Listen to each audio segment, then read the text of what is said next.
1984 Японы хамгийн том якузагийн бүлэг болох Ямагучи бүлэг нь улам ирчээ авч улам томорсоор байв. Бид жижиг якузагийн бүлгүүдийг дарамталж бидний эрх мэдлийг булааж бидний ажлыг булааж өөртөө нэгтгэх зорилгоор улам томорсоор байв. Харин үүнийг хараад зүгээр сууж чадахгүй, үүнийг хараад төвчгүй байсан дөрвөн залуу байсан. Бид өөрсдийнхөө эрх мэдэл, мөнгө төгрөгийг алдаад зүгээр суухыг хүсээгүй. Бид төвчээр алдагдсан. Ямар нэг юм хийхээс өөр аргагүй болсон. Эдгээр залуучууд Ямахиро бүлгийн залуучууд байсан. 1984 онд Ямагучи бүлгийн дарамт шахалтаар тэдний бүлэгт илсэн Ямахиро бүлэг. Эдгээр залуучууд Ямагучи бүлгийн толгойлогчийг хөнөөхөр шийдсэн. Тухайн үед Ямагучи бүлэг байгуулагдсанаас хойш дөрөв дэх толгойлогч буюу Такегучи Масао толгойлогч байсан. Тэгээд эдгээр залуучууд төлөвлөгөөнд орсон. 1983 оны 7 сард нэг буудалд цуглаад эдгээр залуучууд хоорондоо ярилцаад толгойлогчийг хөнөөх гэсэн шийдвэрт хүрээд тэр дороо шууд төлөвлөгөө гаргасан. Эдгээр дөрвөн залуучуудаас гадна мэдээлэл хүргэж өгдөг өөр 3 залуу байсан. Хамгийн түрүүнд Ямагучи бүлгийн толгойлогч Такеучигийн явсан зам бүрийг судалсан. Очдог газар болгоныг нэг нэгээр нь хайсан. Ямагучи бүлгийн якузагийн толгойлогч Такегучи орой болгоны газар очдог болгыг олж тогтоосон. Түүнд хайртай нэг бүсгүй байсан бөгөөд тэн дээрээ байнга очдог байсан. Үүнийг мэдсэн тэдгээр залуучууд хайртай хүнийх нь амьдардаг байранд байр түрээсэлж авсан. Өөр хүний нэр дээр. Тэр хайртай хүнийг нь Шинобу гэдэг байсан бөгөөд Шинобугийнх 508 гэдэг дугаартай гэрт байсан.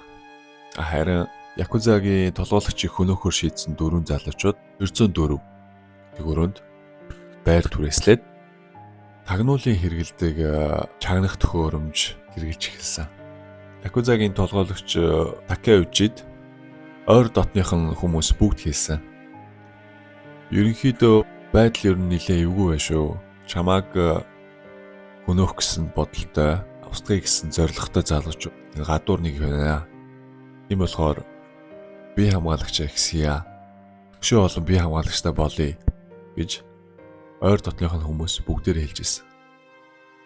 Гэвч Такеучи тэрийг үгүйсгээд би үхэх хүрвэл хизээч хамаагүй үхнэ. Тим юм надад хэрэггүй гэд би хамгаалж авахыг хүсээгүй. 1984 он гараад 1 сарын 16-ны өдөр Такеучи бүлгийнхаа 2 гишүүнтэй бас нэг жолоочтойгоо тухайн үед 3 дахь толгойлогчийн эхнэр нь эмнэлэгт хэвчээсэн бөгөөд эмнэлэгт очиж ирэхчээд эндээ хоол идчихэд уцаад хайртай хүнийхээ зүг рүү дөрүүлээ хөдөлсөн. Энд жолооч Такеучи өөр 2 бүлгийн гишүүн байсан. Шинобу буюу хайртай хүнийхээ гэрийнхээ гадаа машинтайгаа ирсэн. Түүнийг мэдсэн нөгөө нэг залуучууд оператороор 204-ийн залуучууд мэдгдсэн. Такеучи ирсэн шүү. Нэг л машинтай ирлээ. Бэлэн байгаараа гэсэн. Эдгээр залуучууд бүгд буу зэвсгээ бэлдээд түүнийг орж ирэхийг хүлээсэн. Такеучи жолоочийн үлдээгээ 2 гишүүнтэйгээ байр руу орсон. Байранд ороод лифтний урд гуруула чанга ярилдан, чанга инээлдэн зогсож байсан. Яг энэ байр, яг энэ цэг Ямагучи якузагийн бүлгийн толгойлогч Такеучигийн хувьд хамгийн аюултай газар нь байсан. Лифт хүлээж авах хооронд нөгөө дөрвөн залуучууд ч гарч ирээд бүлгийн нэг гишүүнийг холдож бай гэж түлхээд Такеучиг 2 бууцсан.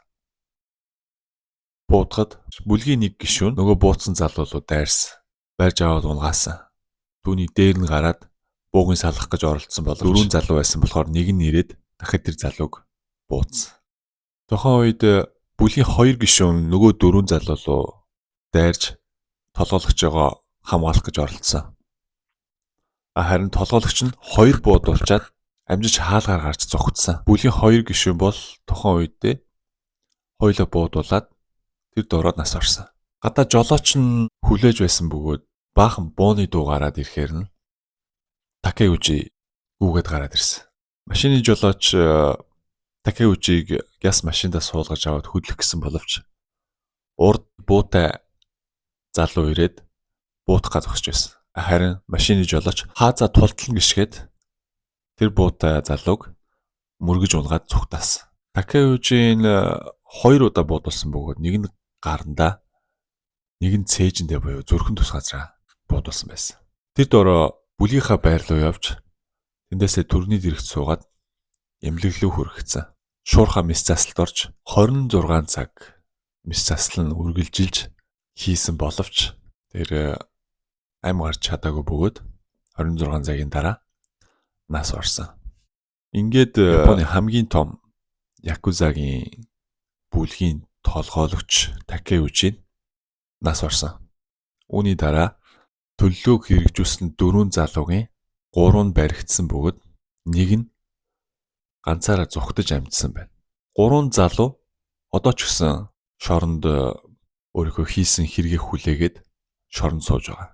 Харин нэг залуу нь хизээ баригдсан байх гэхээр 2025 онд энэ жил 40 жил орчим цагдаанараас зүхтэж төсөө хуйлгаж амьдэрсэн тэрээр 2025 онд баригдсан байна.